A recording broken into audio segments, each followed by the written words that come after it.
Je n'ai pas fui, je me suis sauvé. Ce sont les premiers mots du personnage de votre roman, Le syndrome de Beyrouth. Ce personnage, c'est Amira Mitir. Qui est cette femme, au juste, Alexandre Najar? C'est une femme, quand elle était jeune, elle a connu la guerre. Elle s'est même engagée dans les milices de l'époque parce qu'elle croyait en une cause et elle pensait que c'était une façon de se battre pour la survie du Liban. Et elle est blessée au cours d'une bataille et son père lui ordonne de quitter, de partir.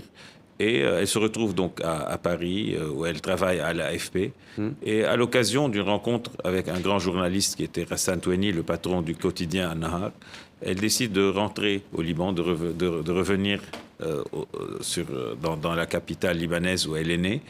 Et là, elle va être recrutée donc, par ce quotidien comme journaliste et elle va accompagner ses 20 ans, donc de 2000 à 2020-21, elle va accompagner tous les événements majeurs qui ont jalonné cette... Comme Yam Yared, survient ce fameux 4 août 2020, l'explosion du port de Beyrouth. Et là, elle va reprendre le chemin de la France. Elle est confinée dans un hôtel à Saint-Malo, dans l'ouest de la France. Alors, on connaissait le syndrome de Stockholm, le syndrome de Florence, connu beaucoup plus sous le nom de Stendhal. C'est quoi le syndrome de Beyrouth? Le syndrome de Beyrouth, c'est la résilience, c'est-à-dire quand le Libanais sait que cette classe dirigeante est en train de lui faire du mal, qu'elle est en train de détruire le pays, et qu'il vote de nouveau pour ces gens-là. C'est aussi cette faculté que nous avons d'accepter toujours ce qui se passe, on est un peu anesthésié par ce qui se passe. Et en même temps, on se dit, ouais, nous allons rebâtir demain ce qui a été détruit hier. Mais malheureusement, cela nuit au sentiment de révolte, qui est le sentiment normal qui devrait être le nôtre. Et on sent que finalement, ce sentiment de résilience est en train de nous tuer à petit feu. De légitimer au fond peut-être cet état permanent de souffrance.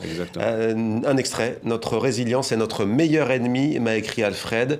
Elle est prétexte à nous faire avaler toutes les couleuvres. Je ne suis pas résiliente, je n'en ai pas la force ni la volonté, m'a confié ma mère dans son dernier message. La question, Alexandre Najar, qu'on vous pose d'ailleurs à vous et peut-être à Yam Yared, pourquoi tous les deux vous avez choisi de rester au Liban?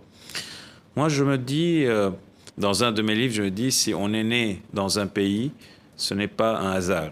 Moi, je pense que notre rôle aussi, c'est, dans ce pays-là, de continuer de nous battre pour que ce pays survive. Aujourd'hui, mais pas accepter notre sort, mais nous battre pour changer les choses. C'est un pays magnifique, c'est un pays qui a beaucoup d'atouts, c'est un pays que nous aimons.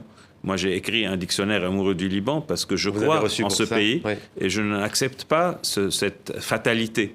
Et nous devons nous battre malgré tout. Nous avons survécu à 15 ans de guerre, nous allons nous battre. Et ce sentiment de révolte qu'on veut tuer en nous, je veux qu'il continue. Je veux que notre peuple se batte, continue de se battre. Ce n'est pas une fatalité, nous pouvons encore sauver ce pays.